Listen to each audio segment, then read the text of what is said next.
وَيَسْتَفْتُونَكَ فِي النِّسَاءِ قُلِ اللَّهُ يُفْتِيكُمْ فِيهِنَّ وَمَا يُتْلَى عَلَيْكُمْ فِي الْكِتَابِ فِي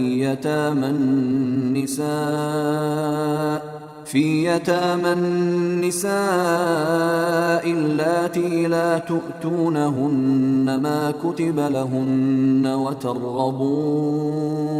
وترغبون أن تنكحوهن والمستضعفين من الولدان وأن تقوموا لليتامى بالقسط وما تفعلوا من خير فإن الله كان به عليما. بسم الله الرحمن الرحيم. الحمد لله رب العالمين وصلى الله وسلم على نبينا محمد وعلى آله وصحبه أجمعين ومن تبعهم بإحسان إلى يوم الدين. أما بعد، أعوذ بالله من الشيطان الرجيم. بسم الله الرحمن الرحيم. قال الله عز وجل في كلامه المجيد: فاسألوا أهل الذكر إن كنتم لا تعلمون. وقال: وأن احكم بينهم بما أنزل الله إليك ولا تتبع أهواءهم واحذرهم أن يفتنوك عن بعد ما أنزل الله إليك فإن تولوا فاعلم أنما يريد الله أن يصيبهم ببعض ذنوبهم وإن كثيرا من الناس لفاسقون. سورة المائدہ آیت نمبر 49. موضوع آپ سب بھائیوں نے سنا، افتاء کی اہمیت اور اس کے لازمی شروط. مجلس میں تشریف فرما دور اور نزدیک سے علماء کرام اور طالبان علوم نبوت، اس موضوع کے حوالے سے بلا کسی تمہید کے ہم سب کو معلوم ہے کہ وقت کس قدر مختصر ہے. افتاء کا معنی اور مفہوم. افتاء کسے کہتے ہیں؟ افتاء، فتویٰ، فتیہ، یہ مختلف کلمات ہیں جو سب ایک ہی معنی پر دلالت کرتے ہیں، جس کا مفہوم ہے کسی بھی پوچھے گئے مسئلے کے حوالے سے خبر کرنا، بتانا، اطلاع دینا. دراصل یہ فتاءن سے ماخوذ ہے، جس کے معنی ہوتے ہیں شباب اور جوانی کے، اور اسی سے ہے فتاة، نوجوان. فتاتن، نوجوان لڑکی. جب بھی یہ کہا جاتا ہے افتى فی الامر، اس کے معنی ہے ابانا لہو، واضح کیا، مسئلے کو واضح کیا. اور جب کہا جائے الفتیہ تو اس کا معنی ہوا کہ جو مشکل ترین احکام ہیں انہیں کھول کھول کر کے بیان کر دیا جائے، پیچیدگی کو دور کر دیا جائے. تو فتح کے لغوی معنی سے اس مفہوم کی نسبت کیا ہے؟ اس کی نسبت ایسی ہی ہے کہ جیسے نوجوانی کے اندر قوتیں تازہ تازہ اس کے اندر آتی رہتی ہیں اور اس کے اندر مضبوطی پیدا کرتی ہیں، سیم اسی طریقے سے جب کسی مسئلے کی وضاحت اور اس کا صحیح معنی اور مفہوم لوگوں کے سامنے بیان کیا جاتا ہے تو وہ چیز مضبوط ہو جاتی ہے، ایسے جیسے کہ ایک جوان شخص ہو جائے، اس کے اندر قوت آ جاتی ہے. یہ ہے لغوی معنی سے اس کی نسبت. مزید تفصیل میں نہ جا کر کے آپ مختلف کتابیں دیکھ سکتے ہیں جو لغت سے متعلق ہیں، خاص طور سے لسان العرب، فروق اللغہ وغیرہ مختلف کتابیں ہیں، اسے دیکھی جا سکتی ہیں.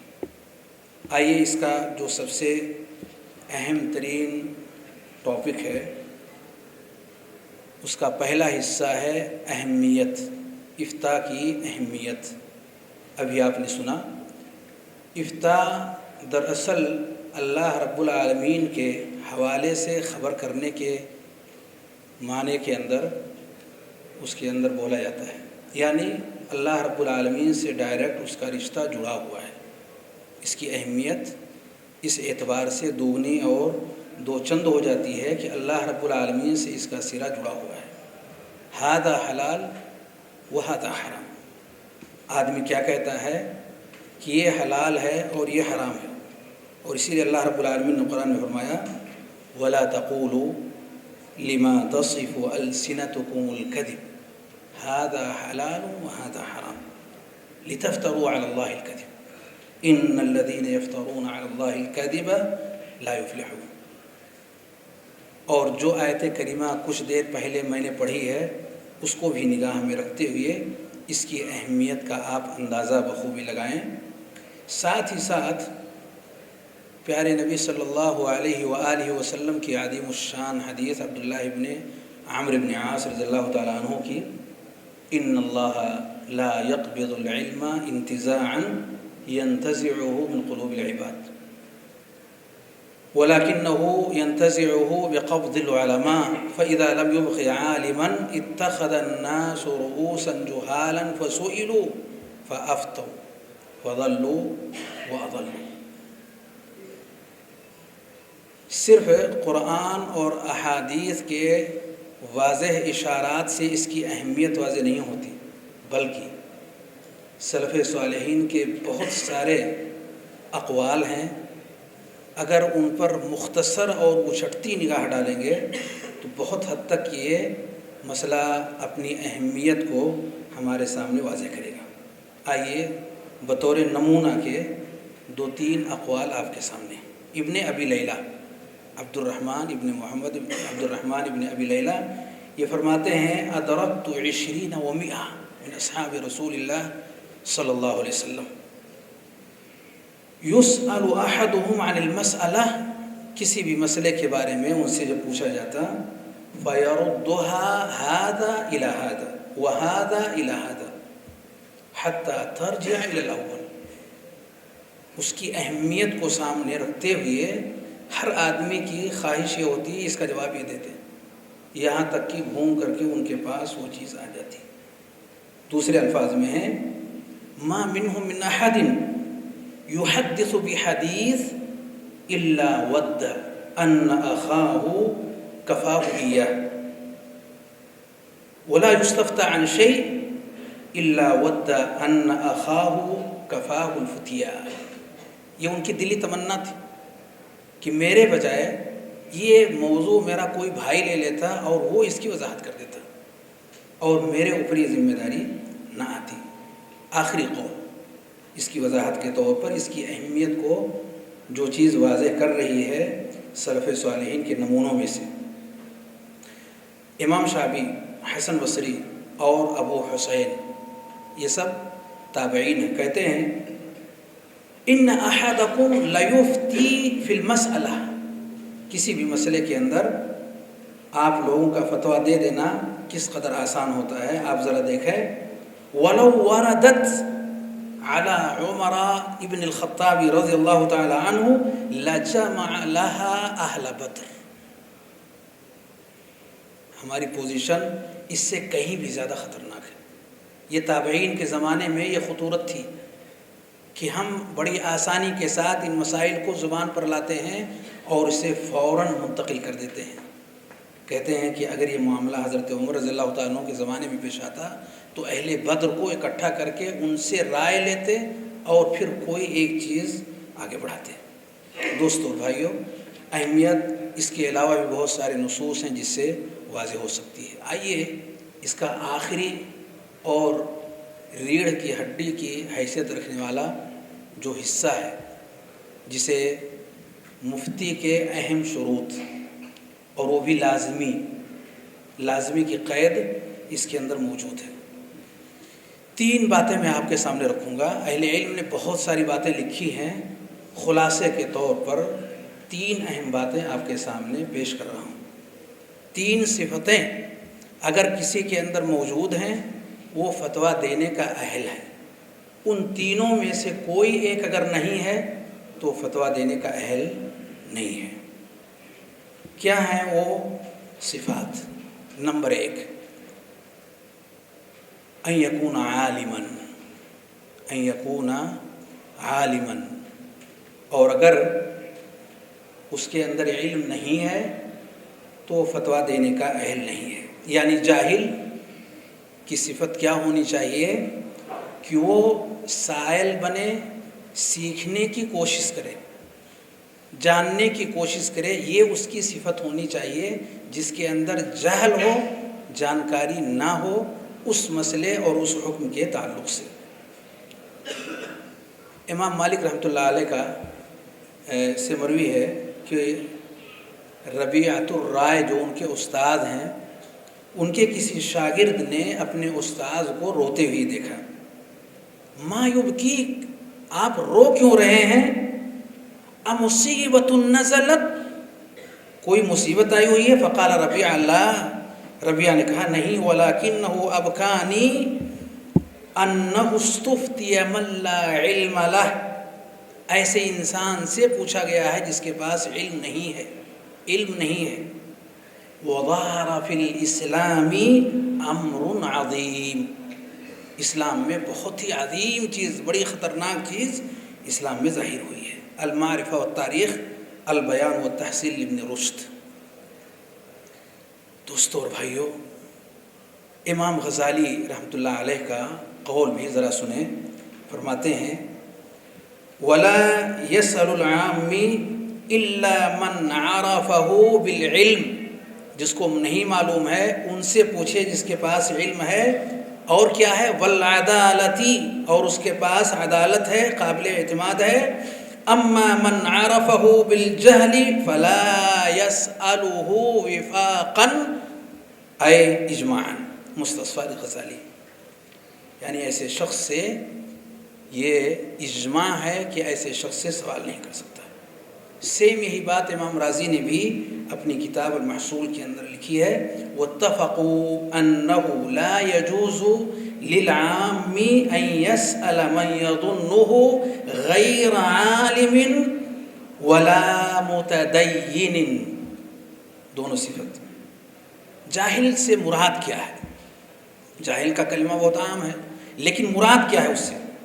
اور کیا اس سے یہ کہا جائے کہ صرف عامی شخص مراد ہے جس کے پاس علم نام کی کوئی چیز نہیں، یا اس سے اور بھی کچھ ہے؟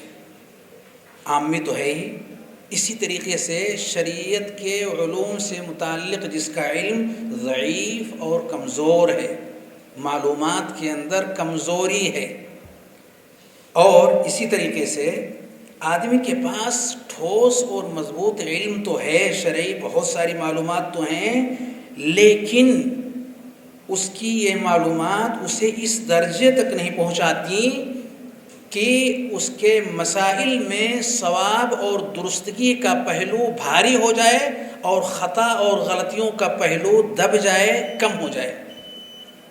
اگر یہ پوزیشن ہے تو جاہل ہے۔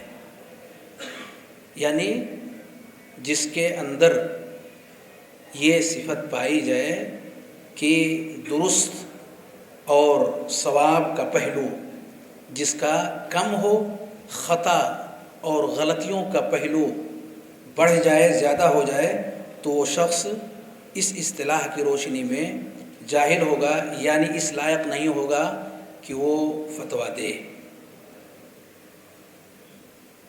عالم کو اگر ہم سمجھنا چاہیں تو عالم کا ضابطہ کیا ہے؟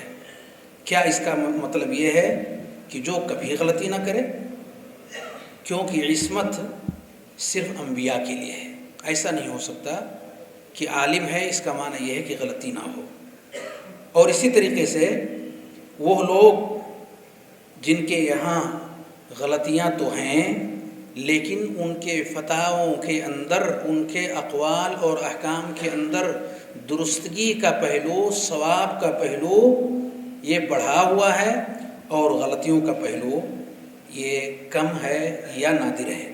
عز بن عبد السلام کہتے ہیں یشترط فی المفتی والحاکم ان یکون مجتہدا فی اصول الشریعۃ وان عجز عنها ففی مذہب من المذاہب۔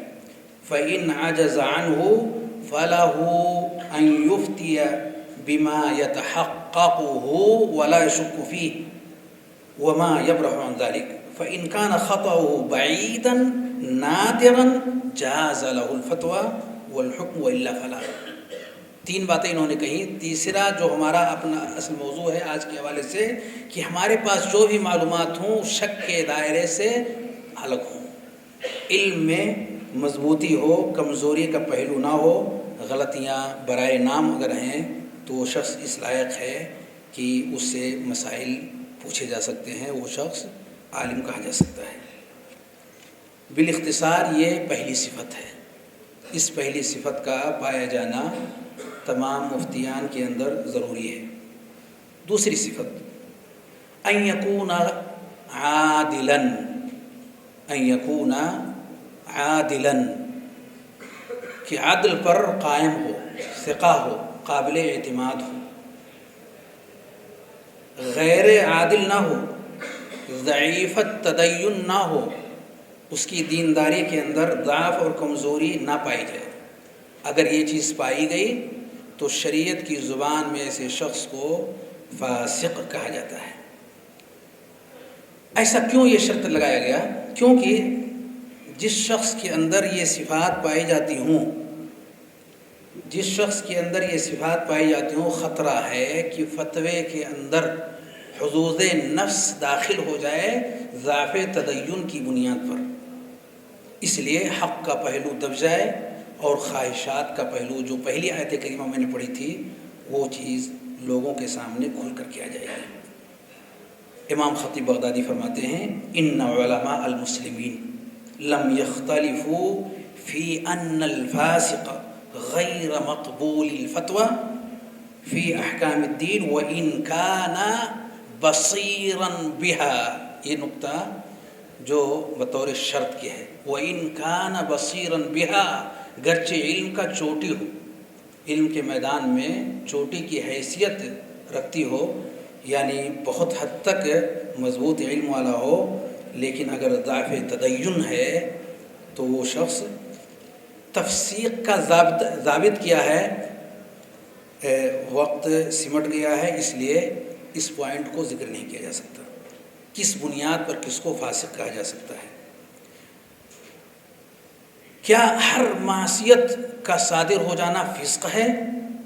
یہ ممکن نہیں انبیاء کے علاوہ میں کہ کسی سے معصیت صادر نہ ہو. معنی یہ ہوا کہ پھر کوئی عادل ہے ہی نہیں ہے, یہ مراد نہیں ہے, بلکہ مراد یہ ہے کہ ضعف شدید نہ ہو, وضع دینی کے اندر, ایمان کو کمزور کرنے والی صفتوں کے اندر وہ چیزیں, وہ صفات جو ضعف شدید کی کا سبب ہوں, ایسی چیزیں نہ پائی جائیں. اس لیے اس ضابطے کو بھی پورے طور پر سامنے رکھنا ضروری ہے کہ ضعف شدید کہاں سے آتا ہے وضع دینی کے اندر, کہ وہ صفت اگر ہے تو انسان عادل ہوگا اور نہیں تو وہ عادل کہلائے جانے کا مستحق نہیں ہوگا. دو چیزیں ہیں جو اہل علم نے ذکر کی ہیں. اس تعلق سے بھی بہت سارے ضوابط ہیں جنہیں ابھی ذکر نہیں کیا جا سکتا, اور وقت قریب ہے کہ ہمیں پکڑ لیں. تیسری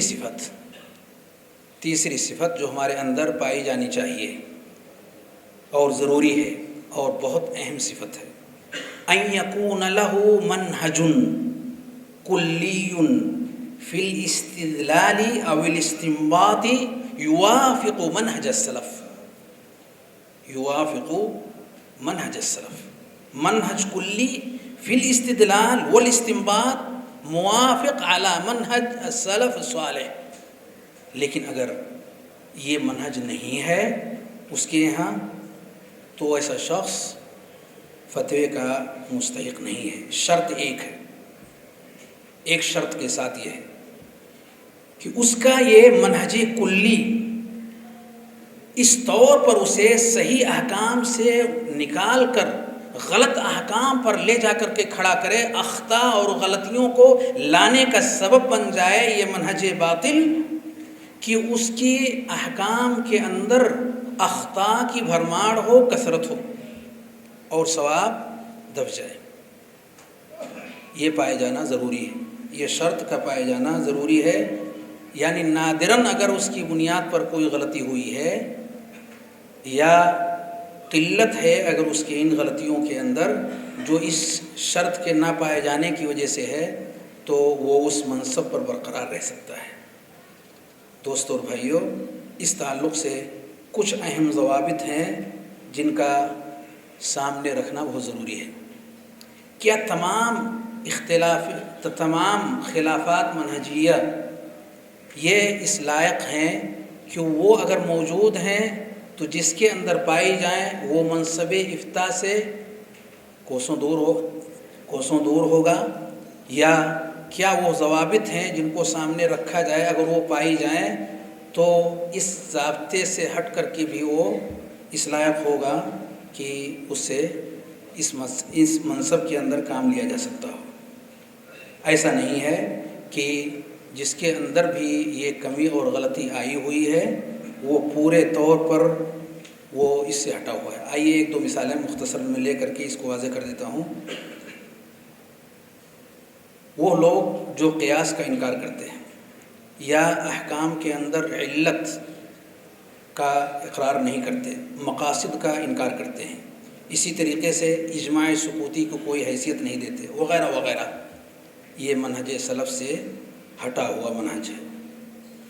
یا اسی طریقے سے وہ لوگ جو سنت نبوی کا پورے طور پر انکار کرتے ہیں یا جزوی طور پر اخبار احاد کا انکار کرتے ہیں، تو یہ بھی منہج سلف سے ہٹا ہوا منہج ہے۔ امام شاطبی رحمۃ اللہ علیہ فرماتے ہیں ان الفرق الخارجہ عن السنہ حین لم تجمع بین اطراف الادلہ تشابہت علیہ المآخذ فضلت وما ضلت الا وهي غیر معتبرۃ القول، اس کے قول کا کوئی اعتبار نہیں ہوگا، فیما ضلت فیہ، یہ قید امام شاطبی کا، فیما ضلت فیہ صرف اس حد تک، فخلافها لا يعد خلافا وهكذا ما جرى مجراها في الخروج عن الجادہ۔